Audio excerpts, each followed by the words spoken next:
যারা রেস্টুরেন্টের মতন হোয়াইট পাস্তা রান্না করতে চাচ্ছেন, তারা পারছেন না, তাদের জন্য সহজ একটা রেসিপি নিয়ে আসলাম। এভাবে আপনারা হোয়াইট পাস্তাটা রান্না করতে পারেন। হ্যালো এভরিওয়ান, আসসালামু আলাইকুম। কেমন আছেন সবাই? Welcome back to my channel. যারা আমার চ্যানেলটা সাবস্ক্রাইব করেছেন তাদেরকে অসংখ্য ধন্যবাদ। যারা এখনও সাবস্ক্রাইব করেননি প্লিজ সাবস্ক্রাইব করে দেবেন। আর এত লোভনীয় পাস্তা রেসিপিটা আপনাদের সাথে শেয়ার করলাম, তাই পুরো ভিডিওটা দেখবেন আর এভাবে পাস্তা রান্না করবেন। তো আমি পাস্তার জন্য কিছু সবজি এখানে সিদ্ধ করে নিয়েছি আগে থেকে। তো তারপরে আমি সেই পানিতে এই যে পাস্তাগুলো দিয়ে দিলাম, ম্যাকারনিগুলো। তো তারপরে সিদ্ধ করে নিলাম আর সামান্য একটু লবণ আর একটু তেল দিয়ে কিন্তু এটা সিদ্ধ করে নিয়েছি। খেয়াল রাখবেন যেন একেবারে গলে না যায়।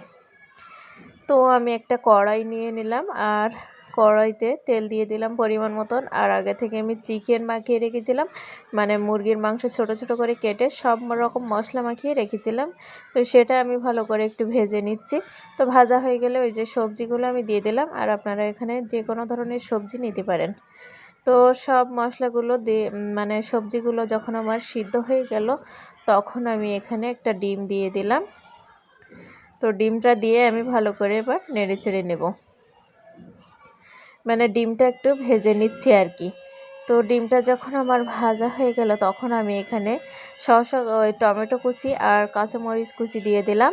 তো দিয়ে এবার আরও একটু ভালো করে নেড়ে চেড়ে নেব। টমেটোর যে রসটা, সেই রসে কিন্তু হয়ে যাবে এটা। আর তারপরে দিয়ে দিলাম এখানে পেঁয়াজ কুচি। তো দেওয়ার পরে আমি ভালো করে নেড়ে চেড়ে নিচ্ছি মশলাগুলো। আর যেটা দিয়ে দেব সেটা হচ্ছে নুডলসের মানে পাস্তার যে মশলাটা থাকবে, সেই মশলাটা এখানে দিয়ে দেবেন।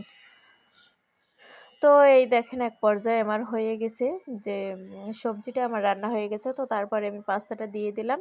আমি একটু পানি দিয়ে ধুয়ে নিয়েছি, যার কারণে ঝরঝরে হয়েছে। আপনারা পানি দিয়ে ধুয়ে নেবেন। তো তারপরে ভালো করে নেড়েচেড়ে আর এর সাথে যেটা মিক্সড করব সেটা হচ্ছে মেয়োনিজ। তো মেয়োনিজটা আমি আগে থেকে তৈরি করে রেখেছিলাম।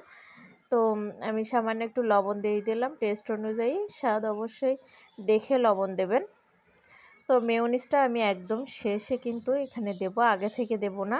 তবে মেয়োনিজের যে পুরোপুরি স্বাদ সেটাই আমি দিয়ে দেবো। আর মেয়োনিজের রেসিপিটা কিন্তু আমার ভিডিওতে আমি দিয়ে দেব, আলাদা একটা ভিডিও আছে, সেই মেয়োনিজ তৈরির ভিডিওটা আপনাদের সাথে শেয়ার করব।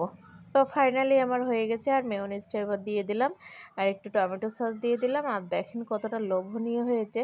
আর খেতে কিন্তু এতটা স্বাদ হয়েছিল যে আমি বোঝাতে পারবো না, অনেক মজা হয়েছিল।